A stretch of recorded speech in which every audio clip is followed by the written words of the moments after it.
आज हम करने जा रहे हैं एक्सरसाइज 8.2 ट्रिग्नोमेट्री में क्वेश्चन नंबर 2 एंड 4। क्योंकि लास्ट वीडियो में मैंने क्वेश्चन नंबर 2 और 4 छोड़ दिया था, आपको डू इट योरसेल्फ DIY दिया था। तो आज मैं आपको ये करा रही हूँ। अगर आपने ऑलरेडी अटेम्प्ट किया है तो मेरे साथ उसको रिवाइज कीजिए और चेक कीजिए कि आपने जो किया है वो सही है कि नहीं। तो क्वेश्चन नंबर 2 करते हैं।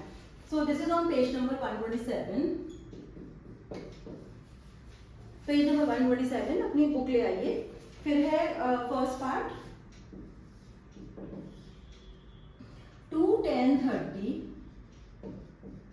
Divided by 1 plus 10 square 30। मैं आपको ऑलरेडी कई बार टेबल बनाना सिखा चुकी हूँ। तो 10 30 की वैल्यू होती है 1/√3, वो डायरेक्टली हम प्लेस कर दीजिए। तो यहाँ पे आपके पास आएगा 2 × 1/√3 डिवाइडेड बाई 1 प्लस 1/√3 का whole square. So this comes out to be 2/√3 numerator में, और डिनोमिनेटर में 3 + 1 दैट इज 4 अपॉन 3। ये 3 हो जाएगा तो 1/3 और 1 को ऐड करें तो 4/3 आएगा। बस इसको ऊपर ले लीजिए तो ये हो जाएगा आपका 2/√3 मल्टीप्लाई में कीजिए 3/4। आपके पास ये कटने वाला है 2 और ये भी √3 कट जाएगा। तो फाइनल आंसर में आपके पास आ रहा है √3/2। अब आप ऑप्शन देखिए यहाँ पे क्या क्या दे रखे हैं। एक दे रखा है sin 60, cos 60, tan 60 and sin 30। हमें पता है कि ये वैल्यू sin 30 की होती है। तो आपके पास टेबल तो साइड बाय साइड होनी चाहिए, या फिर अगर आपको याद है तो बहुत अच्छी बात है। अब इसका आंसर आ रहा है आपके पास sin 60। तो sin 60 का आंसर आएगा, इसलिए है option number A. Now we are on second part. Second part में देखते हैं क्या है हमारे पास। पार्टिंग कर दीजिए इसकी। सेकंड पार्ट में है 1 minus 10 square 45 divided by 1 plus 10 square 45। 10 45 की वैल्यू होती है 1, तो ऊपर आएगा 1 - 1 और नीचे आएगा 1 + 1। हमेशा 0 अपॉन 2। कभी भी अगर न्यूमरेटर में 0 होता है तो आंसर 0 होता है, और अगर नीचे 0 होता है तो आंसर नॉट डिफाइंड होता है।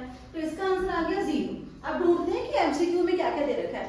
10 90 नहीं, 1 no, 10 sin 45 no, D part है 0। तो इसका आंसर हो जाएगा D part. Now we are on the third part. Third part में एक्चुअली सिखाने के लिए लिखा है आपको एक बार कि अगर sin 2a is equal to 2 sin a लिखा हो तो क्या वो सही है? ऑब्वियसली नॉट, बिकॉज यहाँ पर एंगल्स पे 2 लगा हुआ है और यहाँ पूरे ट्रिग्नोमेट्रिक रेशियो पे 2 लगा है। आप ऐसा नहीं कर सकते। इस पे बोला है कि ये 2 हो सकता है जब एंगल 0 हो, बिकॉज दोनों साइड पे 0 हो जाएगा। तो यहाँ पे आप लिखोगे sin 2 × 0 degree 2 × sin 0 degree. sin 0 degree 0 ही होता है, तो इसका आंसर हो जाएगा sin 0। यहाँ पे 2 × 0, 0 is equal to 0, hence correct. हमने ऑप्शन चूज कर लिया A part. Now we are on the fourth part.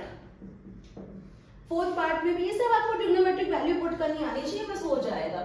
2 tan 30 degree divided by 1 minus 10 square 30। अच्छा, tan 30 की वैल्यू मैंने अभी बताया आपको कि 1/√3 होती है, तो पुट कीजिए उसको 2/√3 1 माइनस 1/3 स्क्वायर होके 1/3 हो जाएगा। अब यहाँ पे सब्ट्रैक्शन 3 1 3 2/3, तो 2/√3 इंटू 3/2 रहेगा। तो ये कैंसिल, और ये कैंसिल होने के बाद मेरे पास आ रहा है √3। अब ऑप्शन चेक करते हैं। तो यहाँ पर दे रखा है क्या क्या। ऑब्वियसली यहाँ पे cos 60, sin 60, tan 60 टेबल होनी चाहिए आपके पास। इसका आंसर है tan 60 और ये है ऑप्शन नंबर सी। ये चारों पार्ट जो मैंने छोड़े थे क्वेश्चन नंबर 2 के, फर्स्ट, सेकंड, थर्ड और फोर्थ, ये आपने मेरे साथ किए हैं। आप अपने वाले भी चेक कर लीजिए। सिर्फ ऑप्शन ठीक होना जरूरी नहीं है, उसका लॉजिक भी करेक्ट होना चाहिए। उसके बाद है फोर्थ, वो तो मैं बिल्कुल अपने साथ ही कराना चाहती हूँ, बिकॉज वहाँ पे ट्रू फॉल्स है और आप कुछ भी तुक्का मार के उसको ट्रू फॉल्स कर देंगे, लेकिन आपका बेस वीक रह जाएगा। तो आपको पहले सुनना है फिर समझना है उसको।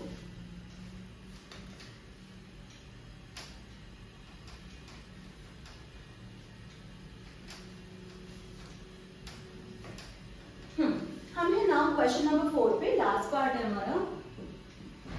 फर्स्ट पार्ट में दिया है कि क्या sin a + b होता है sin a + sin b?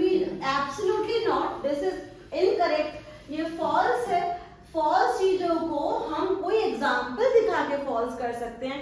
तो अगर मैं यहाँ पर कोई भी दो ऐसी डिग्रीज लूँ जो आपको ऑलरेडी आती हैं, जैसे कि 30 आता है, 45 आता है, तो आप प्रूव कर सकते हो उसको।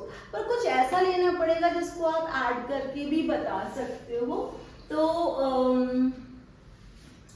090 तो नहीं चलेगा, 0 वाला, तो मैं इसमें लेती हूँ, आप 30 और 60 ले लोगे तो आपका प्रूफ हो जाएगा। तो आप ऐसा करो कि let A is equal to 30 degree और B is equal to 60 degree लो, हो जाएगा।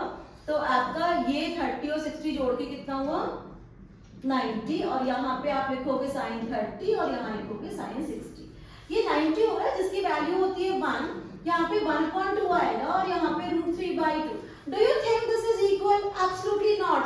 So this is not equal. It means this statement is false. अब हम जाते हैं सेकेंड पार्ट पे।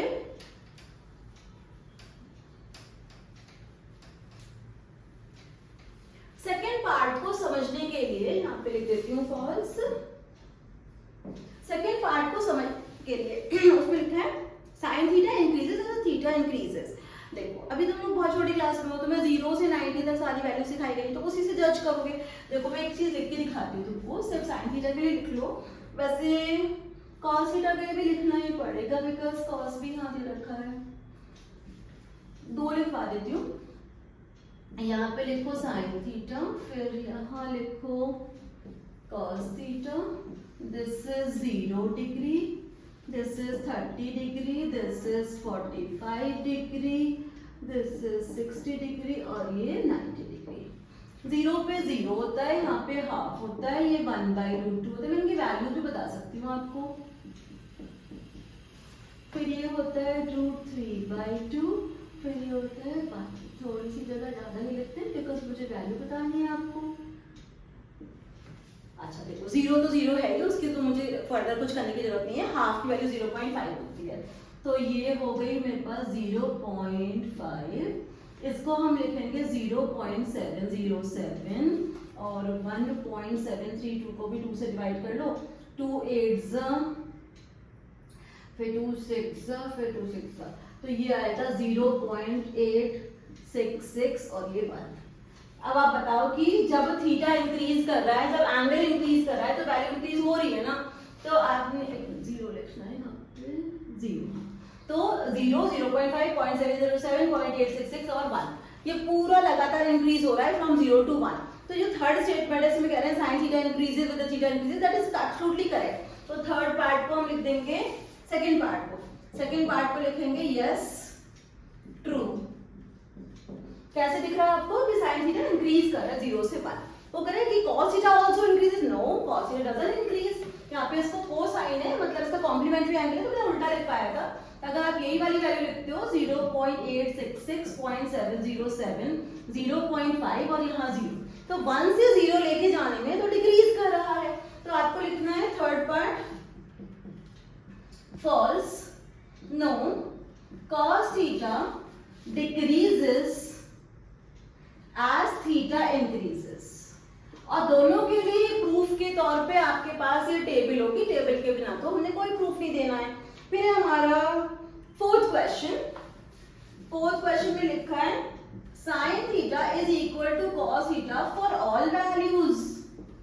अब आप टेबल में देख के बताओ कि क्या ये सभी वैल्यू के लिए इक्वल होता है या सिर्फ 45 के लिए इक्वल होता है। तो हम लिखेंगे फॉल्स,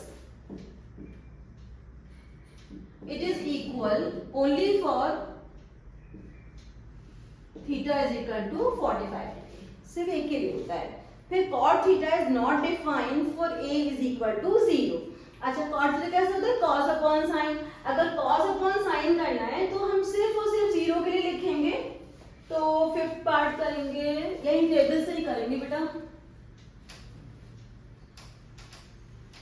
तो उसमें लिखना है पहले fifth part, cot A that will be defined as cos A upon sin A। कोई भी चीज नॉट डिफाइन होने के लिए डिनोमिनेटर में 0 होना चाहिए। तो अगर आपने ये 0 लिया तो आप बोलोगे cos 0 degree upon sin 0 degree is 1 upon 0, that is not defined, and this is proved कि this is true। ये दोनों क्वेश्चन नंबर 2 और 4 जो छूट गए थे, जो मैंने आपको डू इट योरसेल्फ में दिए थे, ये आपने मेरे साथ आज कर लिए हैं। आई होप कि आपने अपने आप भी किए हों, अपने आप भी करने चाहिए क्वेश्चंस। एक और देती हूँ आपको आज डू इट योरसेल्फ में, बहुत ही अच्छा और एग्जाम के लिए गुड क्वेश्चन है। इफ साइन ए, बताना मुझे इसका answer, sine A plus B is equal to half and cos a minus b is equal to half. Find a and b.